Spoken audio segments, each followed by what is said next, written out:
Olá pessoal, tudo bem com vocês? Samuel aqui, canal Falando de Uber. Eu achei que seria de extrema importância postar isso daqui para vocês. O arquivo ficou um pouco grande, apesar de eu colocar em 1.5x, um pouquinho mais rápido. Mas quando tiverem tempo, assistam aí esse depoimento da dona Silvia Pena, CEO da Uber no Brasil, onde o vereador Marlon, o vice-presidente da CPI dos aplicativos aqui em São Paulo, fez para ela. Foram várias perguntas bem contundentes, bem pontuais, mas as respostas deixou um pouco a desejar. Lembrando que a dona Silvia Pena, ela estava com habeas corpus preventivo, onde lhe permitiu até faltar a verdade, caso fosse necessário. Me senti na obrigação de postar isso, que eu acho que é de extrema importância para nós que trabalhamos com motoristas de aplicativo. E deixa aqui os comentários, o que vocês acham de tudo isso. Com a palavra, o nobre vereador Marlon Luz. Obrigado, presidente. Bom dia, Silvia Pena, tudo bom? Bom dia, Marlon, nobre vereador Marlon. Bom dia também, Igor. Obrigado pela presença de vocês aqui hoje. Minhas perguntas vão ser bastante relativas, principalmente às mudanças recentes do aplicativo Uber para com os motoristas. E a primeira pergunta que eu gostaria de fazer para você, Silvia, é: você acha justo a nova forma de pagamento aos motoristas, onde eles recebem valores que são bem menores do que os que estão sendo pagos pelos passageiros, resultando numa alta taxa recebida pelo aplicativo? Nobre vereador Marlon, em respeito à sua pergunta, não teve nenhuma mudança em relação às taxas do aplicativo recentes. Não existe nenhuma mudança recente. O que eu posso afirmar é que a Uber sempre fica com a menor parte dos valores da viagem. A gente já afirmou aqui em outras reuniões, a gente como Uber, que essa taxa ela é variável, viagem a viagem, mas que na média da cidade de São Paulo, essa taxa, quando a gente afirmou aqui, acredito que foi em novembro do ano passado, a gente trouxe esse valor, a gente dividiu, compartilhou esse dado de 15%, e eu consultei antes de vir a essa CPI, e esse dado de taxa média ele continua abaixo desse valor. Bom, não é na verdade o que a gente tem visto na tela dos motoristas, nos prints que eu recebo nas minhas redes sociais, né? O que a gente tem notado é que, no modo anterior, o motorista, de alguma forma, ele tinha até um certo controle, né? Principalmente, talvez até mais justo, né? Porque ele recebia ali pelo que ele rodava, certo? De uma certa forma, ele seguia o caminho que o passageiro dizia para ele seguir, né? E ele era remunerado por aquele caminho, né? Hoje, o sistema, o algoritmo, a bola de cristal da Uber, quando ela traça uma rota, certo? O motorista acaba tendo que fazer o caminho de qualquer forma que o passageiro pede. E aí, quando ele vai ver, a taxa da Uber não foi de 15, como você relata, e sim de 40, de 35, de 30, às vezes passa de 40%. Gostaria de saber se você tem ciência disso, ou você nega isso, qual é o seu posicionamento sobre isso? As taxas, quando a gente fala viagem a viagem, elas têm alguma oscilação, mas as taxas médias, elas continuam nesse mesmo patamar.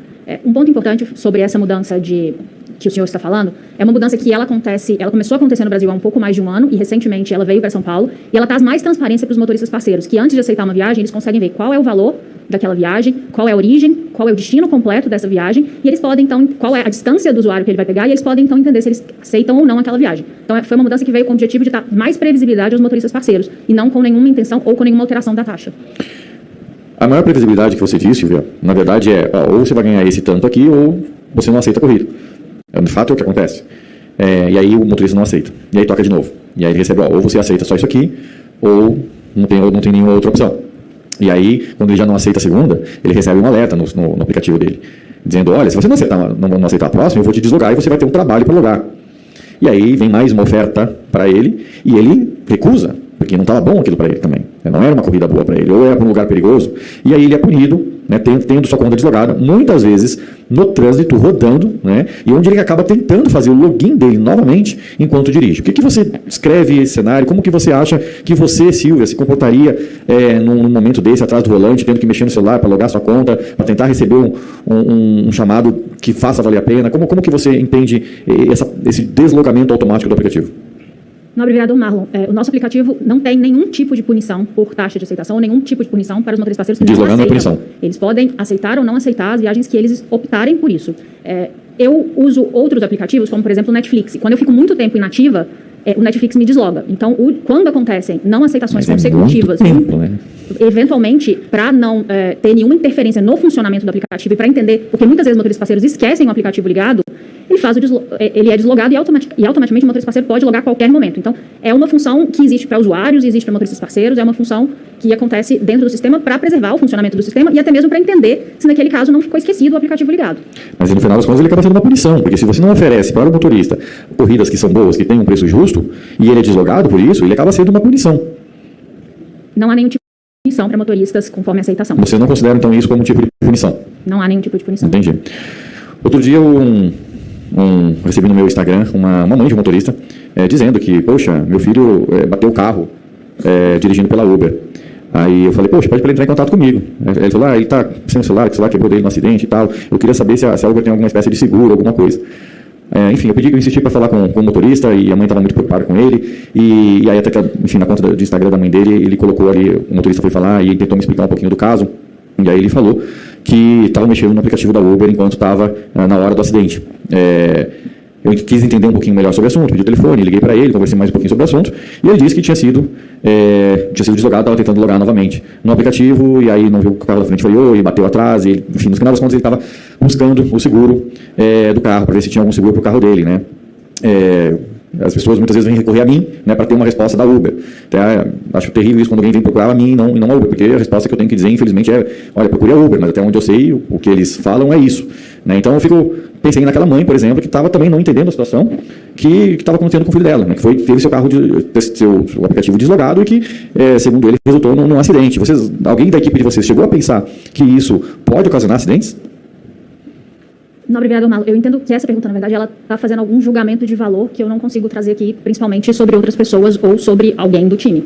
Mas a minha pergunta foi, alguém da equipe da Uber já pensou que esse deslogar automático, por não aceitar 3 ofertas de viagens, pode causar um acidente? Visto que você tira a atenção do motorista para o aplicativo? A gente recomendaria o motorista parceiro a parar o carro e logar novamente no aplicativo.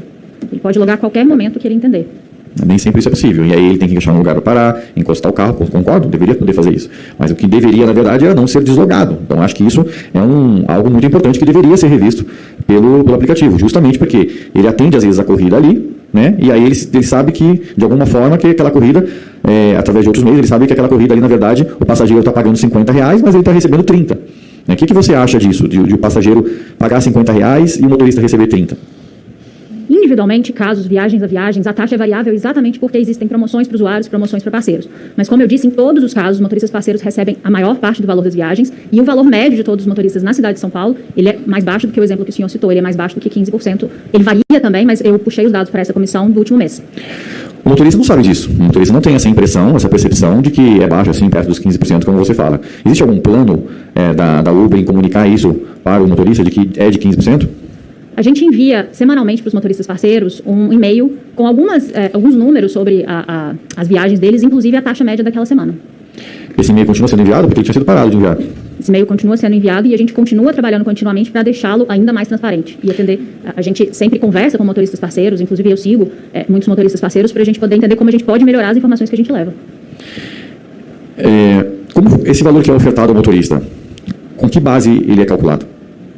Ele calcula, claramente, obviamente, ele considera a distância e o tempo, mas ele também avalia condições do trânsito, ele avalia algumas promoções que podem acontecer ou não podem acontecer. Então, ele é determinado. Não é utilizado quilômetro, minuto previsto da corrida, nem nada? Esse é um dos pontos que são avaliados, sim, na determinação dos valores das viagens.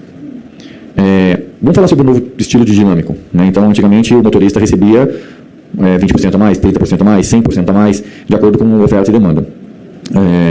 Hoje, a gente percebe que o passageiro paga 10, 20, 30, 50% a mais, mas o motorista recebe até comumente chamado de dinâmico picolé, porque o valor do dinâmico só dá para comprar um picolé. Então, às vezes, ali aparece mais R$2, mais R$3.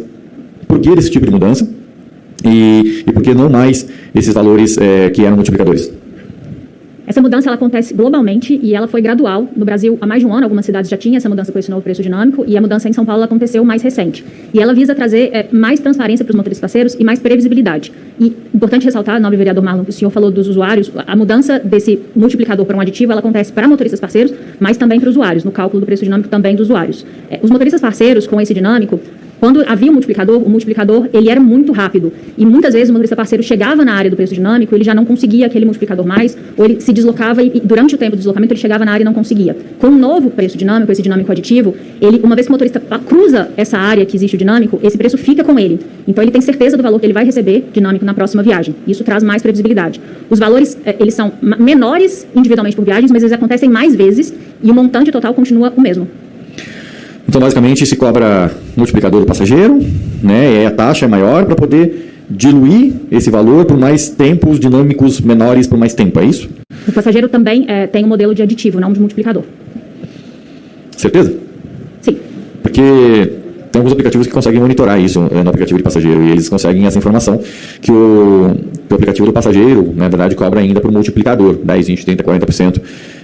Algumas análises técnicas ainda mostram isso. Você tem essa informação de como? Sim, a transição ela tem acontecido globalmente e já aconteceu em São Paulo, o usuário também paga aditivo.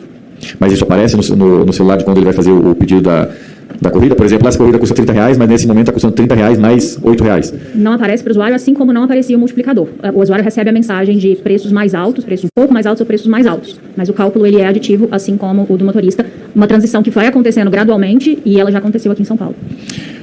Silvia, você acha que o motorista de aplicativo ganha bem? Ele ganha o suficiente? Ele ganha mal? O que você acha? Nobre vereador Malo, eu estou aqui como diretora-geral da Uber, representando a Uber, e eu acredito que essa pergunta está fazendo algum julgamento de valor que não cabe a mim dizer o que é melhor. Então você não tem uma opinião formada sobre se o motorista ganha bem, mal, ou você acha que ele ganha o suficiente para o trabalho dele? Você não sabe, não é feita uma análise disso na Uber? Eu não trago aqui nenhum julgamento de valor e nenhuma opinião. Vocês têm pesquisas relacionadas a isso, que dizem se o motorista está satisfeito ou não? A gente tem pesquisas de satisfação quando o motorista acessa o suporte, existem pesquisas de satisfação para entender se ele ficou satisfeito com o suporte, se ele não ficou satisfeito com o suporte. Existem pesquisas que os motoristas respondem dentro do aplicativo, mas eu não estou aqui fazendo nenhum julgamento de valor. Então você não quer dizer ou não quer fazer nenhum julgamento se o motorista ganha mal ou ganha bem. Deixa eu te dizer, o que chega para mim? Chega para mim muitos motoristas reclamando dos valores que eles recebem. Né? Então, eles reclamam principalmente que a taxa da Uber é muito alta, e pelo que você está me dizendo aqui, a taxa da Uber é alta em muitos casos para fazer a diluição desse valor em dinâmicos, não sei como é que você chama, mas popularmente é chamado de dinâmico picolé. Mas os motoristas sentem lesados cada vez que eles veem uma taxa de 40%, por exemplo, ali no aplicativo dele. Né? Ele vê que o passageiro pagou R$50 e ele recebeu R$30. E aí, sendo que o motorista que tem o custo ali do carro, da gasolina, da manutenção do carro, enfim, o autônomo, o empreendedor, como até vocês dizem, passa a ser o motorista de aplicativo. Então, quase metade do valor, eu sei que a menor parte é da Uber, mas 49% já seria a menor parte, mas entende-se que entre todos esses gastos fixos e não controláveis, muitas vezes, né, e entre um valor que é da taxa de intermediação, você não acha desproporcional essas taxas? Eu falei as médias aqui, e é claro que alguma viagem as taxas elas oscilam. Então, existem viagens com taxas de 1%, 2%, e as médias foram que eu já trouxe essa CPI. Sobre a corrida, o valor mínimo de corrida. Hoje, um motorista recebe, se não me engano, 5,25 mais ou menos, por um valor mínimo de corrida quando ele faz. Existe algum plano da Uber em aumentar esse valor mínimo de corrida? Nobre vereador Marlon, eu acredito que, de qualquer maneira, o mínimo é um pouco mais alto do que esse. A gente fez recentemente, com os últimos, um reajuste da tarifa, foi em março. E a gente segue avaliando todas as condições de mercado. A gente sabe que as condições macroeconômicas são bastante desafiadoras e a Uber segue atenta a todas essas condições para sempre melhorar a ferramenta e sempre trazer a melhor oportunidade de ganhos para o motorista. O que eu tenho aqui, um valor mínimo de corrida, é menos do que 1 litro de combustível. As tarifas dos motoristas acompanham o índice do valor do combustível de alguma forma? Você tem pensado em fazer algum reajuste das tarifas para o motorista? Como que está essa análise de vocês sobre o valor das tarifas? Desde que eu assumi a posição de diretora-geral da Uber em novembro do ano passado, os motoristas parceiros têm sido a minha prioridade. Eu sempre busco maneira de trazer mais ferramentas para o nosso aplicativo para satisfazerem eles. E uma das ações que a gente fez foi o reajuste. Em setembro houve um reajuste aqui em São Paulo, mais recente houve outro reajuste aqui em São Paulo. E como eu disse, nobre vereador Marlon, a gente segue atento às condições macroeconômicas, que a gente entende que são condições desafiadoras. A gente vê inflação em alta para todos os brasileiros, não inclusive motoristas parceiros. A gente segue atento e a gente vai sempre fazer o melhor caminho possível para os motoristas parceiros. Vamos falar sobre a taxa novamente. Você então afirma que a taxa é variável. Você está me dizendo que às vezes talvez seja 10%, ou talvez seja 40%, e que as taxas mais altas sejam para compensar dinâmicos mais estáveis. É isso? Tô certo? Eu entendi correto o que você falou? Não, nobre vereador Marlon, as taxas elas oscilam com uma série de variações que podem acontecer viagem a viagem, por isso é tão importante falar da média. Mas isso não quer dizer que está compensando qualquer... Não existe uma relação entre taxa e dinâmico. São duas coisas diferentes, não existe uma coisa compensando a outra. Certo. Mas a taxa é variável, certo? Isso. No modelo de intermediação, você afirma que a Uber é um modelo de intermediação, certo? Isso. Certo. No modelo de intermediação, está correto dizer que existe uma taxa variável no modelo de intermediação? Eu queria entender bem, porque, desculpa a minha colocação, mas eu entendo que se eu tenho algum acordo de intermediação com alguém, essa taxa de alguma forma deveria ser fixa. Seja 10, seja 20, seja até 40%, mas que ela seja combinada com o prestador de serviço. Você não entende que essa taxa variável pode não estar de acordo com o padrão de intermediação? A taxa variável ela vai de acordo com o nosso modelo de negócio, que é uma relação comercial. Mas nos nossos termos, dos termos que existem, né? Ele fala de taxa variável? Como é que ele fala lá? Eu juridicamente não tenho detalhes do termos, mas a gente segue esse modelo, é o nosso modelo comercial. Lembrei de um item aqui, já que falei de termo, lembrei de um item. Já levantei essa questão com o Ricardo, um representante da Uber que vem aqui, normalmente responder pela Uber, mas ele foi bem evasivo. Né? Na verdade, acho que ele é muito bem preparado para responder ou para fugir das perguntas. Mas eu vou tentar perguntar para vocês. Existe uma cláusula no termo, né, cláusula 7.4.1, que diz que o motorista, vou ler bem assim, o motorista pode alterar o valor... desculpa, aqui não está... O que ela diz? Ela diz que o motorista pode alterar o valor da corrida, quando na prática isso não acontece. Na verdade, ela diz que o motorista pode cobrar do passageiro um valor a mais ou a menos do que o recomendado pela Uber. Só que na prática o passageiro não sabe disso. Por que existe esse termo, se na prática isso não dá para acontecer? O motorista parceiro, por vezes, em alguma viagem em dinheiro, ele pode optar por dar algum desconto, ou ele pode receber valores extras dos usuários. Então, existe um detalhe técnico. Eu não sou advogada, então eu não quero comentar o detalhe, até porque eu não estou vendo os detalhes da cláusula, eu prefiro não comentar o detalhe específico, mas o conceito é esse. De alguma forma, esse termo, ele tenta ludibriar, não vou usar essa palavra, você não vai admitir isso, mas ele tenta se abster de que não é a Uber que coloca o preço da corrida? Eu não entendo que há nenhum tipo de intenção de enganar. Ok. Outro tempo, bom, enfim, estamos falando aqui sobre tarifas. Eu perguntei se a Uber tem pretensão de aumentar a tarifa, por exemplo. Eu entendi que já fizeram aumentos que tinham que fazer e não pretende aumentar agora, é isso? Eu não disse isso, nobre vereador Marlon. A Uber está sempre atenta ao cenário macroeconômico. Então, o que eu posso dizer é que a gente vai seguir atento, seguir entendendo todas essas dificuldades macroeconômicas. Como eu disse, o cenário é um cenário bastante instável, é um cenário de inflação. Então, eu não disse que eu trouxe o passado, que a gente já aumentou. Todas essas imposições da Uber sobre valores, sobre taxas, sobre mostrar destino, não mostrar destino, sobre tudo isso, ela é vinda apenas de um lado. Né? Existe a pretensão da Uber, você CEO, nova CEO, chegando na Uber, existe alguma pretensão de abrir uma espécie de negociação coletiva em algum momento com motoristas para discutir, ouvir os motoristas, as condições de trabalho dos motoristas, ou vocês não têm nenhum interesse nesse tipo de conversa com os prestadores de serviço, os motoristas, ou vocês ainda preferem manter apenas a unilateralidade de impor o que vocês acham que é melhor? Os motoristas parceiros são, com certeza, a nossa prioridade aqui na Uber.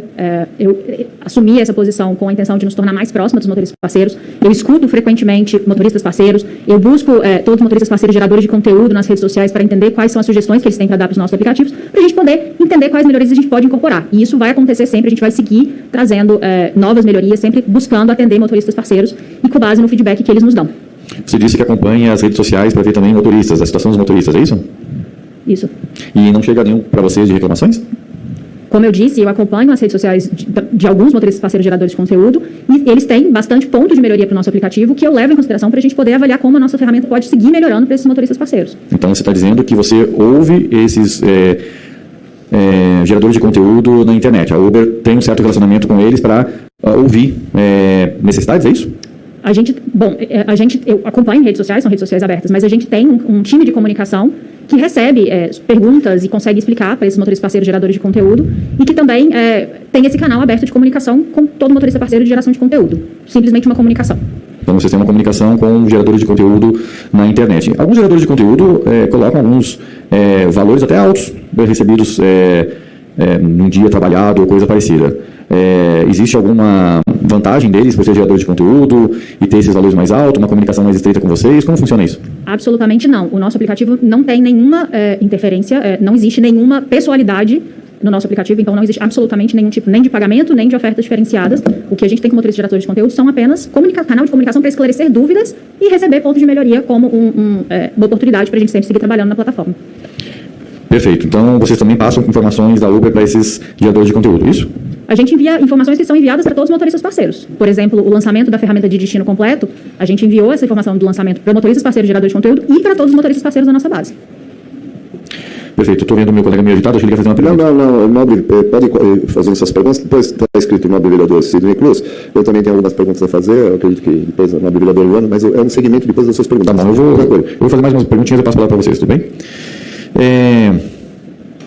Semana passada, recentemente, teve vários banimentos da Uber para motoristas em relação a taxas de cancelamento, a cancelamentos. Em outra reunião aqui, o Ricardo, o representante da Uber, disse que não teria desligamentos por cancelamentos, mas a própria Uber informou nos comunicados que tem desligamento por cancelamento, banimento por cancelamento. Como você analisa isso? Os motoristas parceiros, eles têm todas as informações no cartão de ofertas, eles podem aceitar ou não aceitar as viagens conforme eles avaliam, eles desejam. Eles também podem cancelar, eles são livres para fazer cancelamentos. Casos excessivos de cancelamento que prejudicam o funcionamento da plataforma e que são em números sucessivos extremamente altos, eles podem prejudicar o funcionamento do aplicativo e violar os termos de condição.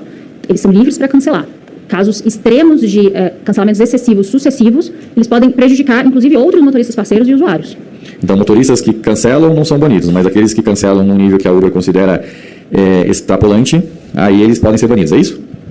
Qualquer tipo de desativação, ela está relacionada à violação dos nossos termos e condições, tanto para usuários quanto para motoristas parceiros. Então, somente quando, em casos em que configura a violação dos termos e condutas. Por que você acha que os motoristas cancelam tanto assim? Nobre vereador Marlon, eu não gostaria de fazer nenhum julgamento de valor aqui. Você não está querendo fazer nenhum julgamento de valor. Acho que o Igor deve ter orientado para não fazer nenhum julgamento de valor. Mas interessante esse seu posicionamento. Eu te dizer por que os motoristas cancelam bastante. Tá?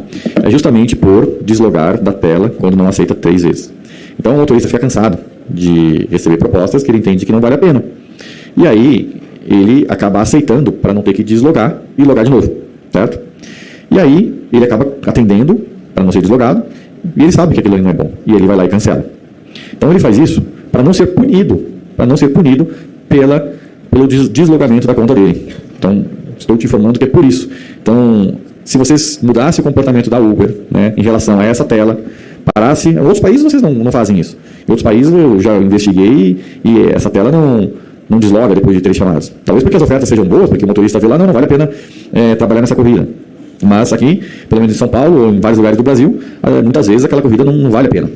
E aí, a pessoa, de tanto ter que logar, ele acaba, de uma certa forma, atendendo o chamado e cancelando. E aí acontece que gera o cancelamento excessivo. O que você pensa sobre isso? Desculpa, eu não entendi se a pergunta é direcionada a alguma... Não, eu estou questionando o seguinte, porque você está dizendo que baniram pessoas com excesso de cancelamento, que prejudica a plataforma. Mas, na verdade, eu quero te dizer, o que prejudica a plataforma é, na verdade, você deslogar o motorista por ele não atender as solicitações de viagem que são enviadas para ele. Então, cansado de ter que relogar a plataforma, ele acaba atendendo e cancelando lá em seguida para não ter que relogar, porque acaba sendo uma atividade mais fácil de executar. Então, o que eu queria que você, Silvia Pena, considerasse era que levasse para o seu time, levasse para os estudiosos, gurus lá que vocês têm, para justamente reanalisar, para não punir, eu vou chamar aqui de punir, embora você fale que não, para não punir o motorista quando ele não atendeu os chamados. Ou então faça que nem a Netflix, que depois de 2 horas sem inatividade, você realmente desloga, para de reproduzir o conteúdo, mas a Netflix faz isso depois de muito tempo, não depois de 10 segundos quando você não atende o terceiro chamado. Então... Eu tenho certeza que os desenvolvedores dos algoritmos conseguem coisas fazer. No meu entendimento vou criar um problema para o motorista ter que atender as corridas. E aí acontece, o motorista acaba atendendo a corrida, acaba cancelando depois, e aí gera esse excesso de cancelamentos. Mas por que ele fez tudo isso? Porque aquele valor não está compensando. Então, se você remunerar bem o motorista, você vai ter menos cancelamentos, vai ter mais motoristas trabalhando na sua plataforma, e o passageiro também vai ter menos incomodação. Então, o que eu proponho para você é que você revise. Você é nova CEO, você pode fazer diferente na Uber, você pode mudar, pode revolucionar. Se eu não me engano, você está mais de 5 anos na Uber. É uma funcionária que já vem há bastante tempo. Eu acho que você tem a chance de mudar esse cenário e reverter um cenário que é tão mal falado da Uber. Temos aí hoje uma série na Paramount falando da Uber praticamente como um demônio. E eu queria, assim, estou falando com você levando aqui uma indignação que eu ouço todos os dias nas minhas redes, né, que acho que você tem a chance de poder fazer diferente. E talvez fazer diferente seja simplesmente aumentar a tarifa do motorista de uma forma que vale a pena. E eu sei que você não vai fazer julgamento de valor por tudo isso que eu falei. Então eu vou continuar com as minhas perguntas, tudo bem?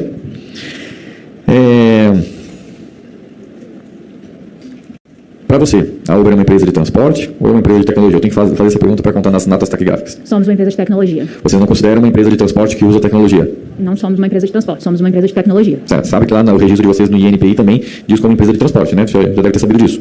O INPI é uma questão técnica em como se comunicam com os órgãos, mas ele não está relacionado com a nossa atividade. Inclusive, recentemente, a gente recebeu o selo de renome no INPI, que poucas marcas têm, como a Coca-Cola teve, e ele vale para todos os tipos de categoria. Então, agora a gente tem um registro, é uma proteção para os consumidores, para os motoristas parceiros, para o uso indevido da marca, não tem nenhuma relação com a nossa atividade. Não, perfeito. Eu entendo que o INPI é para registro de marca, proteção da marca. Eu tenho marca registrada no INPI, mas eu entendo que a empresa ali se autoqualifica de uma forma. E lá dentro do INPI vocês se qualificaram aí como empresa de transporte. Então, é isso que trouxe à tona esse debate, e aí a gente questionar tudo. Mas tudo bem, eu precisava só que ficasse nas notas taquigráficas que você reconhece como uma empresa de tecnologia.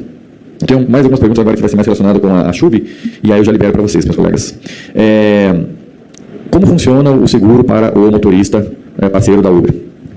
A regulamentação federal ela estabelece que o motorista parceiro tem direito ao seguro APP, que é um seguro de acidentes pessoais. Antes mesmo da regulamentação federal, a gente já fornecia esse seguro para os motoristas parceiros, e a gente também optou por oferecer para os usuários. E ele cobre morte, invalidez total e invalidez temporária dos motoristas parceiros e dos usuários durante a viagem, durante o percurso. Morte, invalidez temporária, mais? E acidentes? Despesas médicas. Despesas médicas. Isso. Perfeito. O veículo, de alguma forma, é protegido? Não, o veículo não está protegido pelo APP. É engraçado porque pela Corner Shop eu entendi que o veículo está protegido, né? É isso? Bom, aí você não pode falar pela Corner Shop. A gente não tem integração no Brasil. A Corner Shop foi comprada pela Uber globalmente, mas no Brasil são entidades completamente separadas e eu não tenho nenhum tipo de integração com eles ou nenhum tipo de detalhes da operação deles. Assim como a Corner Shop, será que está nos planos da Uber, você como CEO, de também estender um seguro de automóvel em caso de colisões, por exemplo, para os motoristas parceiros? Os motoristas parceiros podem contratar, através de parceiras, o seguro de automóvel se eles desejarem, mas a Uber não fornece esse seguro. Então, como e quando é válido um seguro da Uber em relação a acidentes pessoais? O seguro de acidentes pessoais é válido durante a rota ou durante a viagem? Não sei, você que me disse. Como assim durante a rota ou durante a viagem? Não entendi a pergunta. Quando o motorista vai buscar algum passageiro ou durante a viagem. Ah, tá. São dois termos. Até buscar o passageiro e durante a viagem com o passageiro é o tempo que o motorista parceiro está seguro por acidentes pessoais, né? Com o seguro APP que é o seguro que a gente segue a regulamentação federal, então é o seguro que é determinado pela regulamentação federal. A gente já tinha esse seguro antes mesmo, mas é importante falar que a Uber segue todas as determinações da regulamentação. A regulamentação federal, se eu não me engano, ela diz que os motoristas devem ter o seguro APP. Esse é seguro de acidentes pessoais. Não a plataforma. Desculpe, vereador Marlon, eu não sei se eu entendi a pergunta. A lei federal diz que o motorista de aplicativo tem que ter um seguro APP, um seguro de acidente pessoal. Mas eu vejo que, na verdade, é a plataforma Uber que tem esse seguro de acidentes por um meio de transporte. O que me acho interessante é uma empresa de tecnologia ter um seguro de acidente pessoal para transporte. Se você é uma empresa de tecnologia, se você não é uma empresa de transporte, por que você tem um seguro de acidente por transporte? Nós somos uma empresa de tecnologia que faz a intermediação e para facilitar tanto para os usuários quanto para os motoristas parceiros, a gente tem a parceria com a Chubb para esse seguro. Perfeito. Entendi.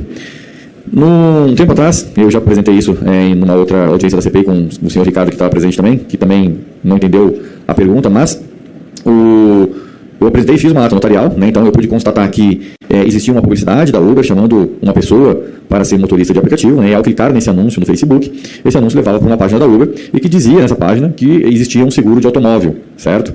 Após a nossa denúncia aqui na CPI, essa página foi retirada do ar, mas a gente tem uma ata notarial sobre isso. O que aconteceu com essa página? Por que existia uma frase ali sobre seguro de automóvel que não era verdade, segundo o relato do Ricardo, seu relato agora? Por que mesmo assim, não sendo verdade, existia uma página da Uber informando isso e por que ela foi retirada? Eu não tenho acesso nesse momento à página específica, imagino que o senhor já deve ter perguntado para o Ricardo. Se o senhor quiser passar por escrito, eu oriento meus advogados a ajudarem a responder. Sem acesso eu não consigo dizer exatamente o que aconteceu, qual é o contexto. Eu entendo que, no intuito de chamar motoristas, e talvez até, vou chamar como descuido, mas eu acredito que seja até uma tentativa de ludibriar, você estava oferecendo um seguro sobre o automóvel. Tipo, não se preocupe, seu carro está protegido. E ainda dizia, seguro para o seu automóvel. Né? E isso, na verdade, nunca aconteceu. Nunca teve seguro para o automóvel, então. Não tem seguro para o automóvel. Perfeito. Deixa eu perguntar. Como faz para o motorista acionar esse seguro caso de acidente? Você sabe informar? Existe um número de emergência, um 0800, que em caso de acidente o motorista pode entrar em contato com esse número. Rapaz, eu gostaria de saber esse 0800, que eu não sei não.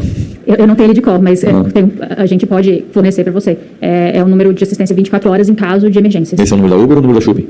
É um número de atendimento que começa todos os protocolos que forem necessários para cada caso.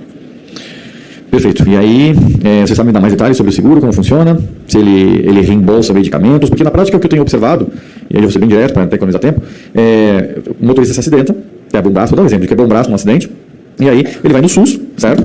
Muitos SUS aqui de São Paulo, embora vocês estejam recolhendo impostos em Osasco, né? Mas ele vai no SUS aqui de São Paulo, que é pago pelo município de São Paulo, numa UPA, né? E aí tem o seu braço, de uma certa forma, não vou dizer consertado, mas atendido, com gesso, com algum tratamento gratuito pelo SUS, pela UPA, o município pagando isso. E depois ele tem que comprar medicamentos, certo? O que é normal. E aí só depois ele consegue um reembolso, aí no caso da Chub, em relação aos remédios comprados. Aí estamos falando que um acidente que quebrou o braço dele, deixa ele inviável de dirigir às vezes por um mês, e ele teve o reembolso de R$50 do remédio. Você tem ciência se é esse o seguro que existe da parceria da Uber com a Chub para ofertar aos motoristas? O seguro APP, ele cobre despesas médicas e o valor máximo dele entre cada caso... Mas por reembolso, né? Não necessariamente. Eu não tenho os detalhes técnicos. Eu não entrei no detalhe para essa CPI, tecnicamente, em todos os detalhes contratuais do seguro, mas se você quiser, se o nobre vereador Marlon puder me passar por escrito, eu oriento os meus advogados a responder exatamente o detalhe. Mas ele cobre as despesas médicas e não é um reembolso de remédio. Para entender o processo melhor, o motorista entra em contato com o 0800 da Uber, solicitando o seguro, e aí existe um julgamento ali dentro da Uber, e aí esse caso é repassado para a Chub, em casos que a Uber entende que sim, é lícito o pedido do seguro, é isso? Tem esse time de 0800, ele fica disponível 24 horas para atender e para trazer o melhor suporte ao motorista parceiro em caso de alguma emergência. E aí esse time está orientado, caso a caso, a avaliar qual é o procedimento necessário. Em caso de acionamento do seguro, ele começa o acionamento do seguro. Ok, as outras perguntas que eu vou fazer sobre o seguro aí vai ser para a Chub. Só uma última pergunta. Sobre banimentos ainda na plataforma da Uber. Vocês estão seguindo a lei 17.596 desse município, onde tem que dar direito para o motorista, no caso de banimentos, dar o motivo e dar o direito de defesa? Esse portal é um projeto que já existia antes mesmo da lei que o nobre vereador Marlon trabalhou, e a gente segue a lei desse nobre vereador Marlon. A gente traz o portal de desativação, que o motorista consegue fazer uma apelação, ele consegue justificar ou até mesmo anexar documentos para reavaliarem o caso de desativação na plataforma, e ele também consegue saber qual é a razão da desativação dele. Tudo pelo chat? Pelo portal.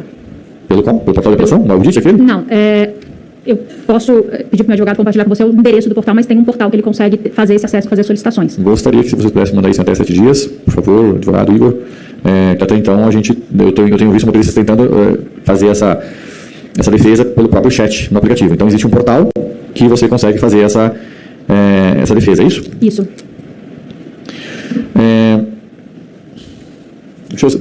Desculpa que era a última pergunta, mas eu gostaria de reforçar a parte das tarifas.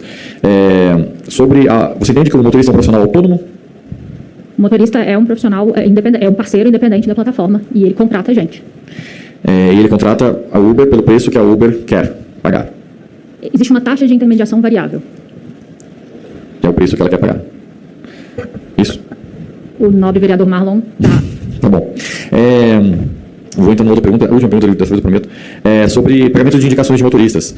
Esse dinheiro, o motorista recebe, se eu convidar a nossa colega Luana para dirigir pela Uber, claro que eu não vou fazer hoje esse crime com você, mas caso ela aceite, eu ganho um dinheiro da Uber. Isso não é uma intermediação, é um dinheiro eu entendi o dinheiro que a Uber me deu, né, por eu ter trazido um colega para dentro da plataforma como motorista. Se não é uma intermediação, como que ele entra contabilmente aí na Uber, como é que ele entra como motorista? Isso é um pagamento, enfim, de alguma forma feito via, entre aspas, CLT, com alguma guia de RPA, alguma coisa desse sentido? Como é que funciona? O detalhe técnico fiscal eu prefiro não entrar porque eu não tenho ele aqui, mas ele é uma despesa de marketing, indicação, como várias outras plataformas utilizam um sistema de boca a boca de indicação, e como já teve, no momento está temporariamente desligado, mas já teve durante muito tempo aqui no Brasil, de usuários. Então, usuários também faziam indicação e ganhavam valor. Então, são despesas de marketing. Perfeito.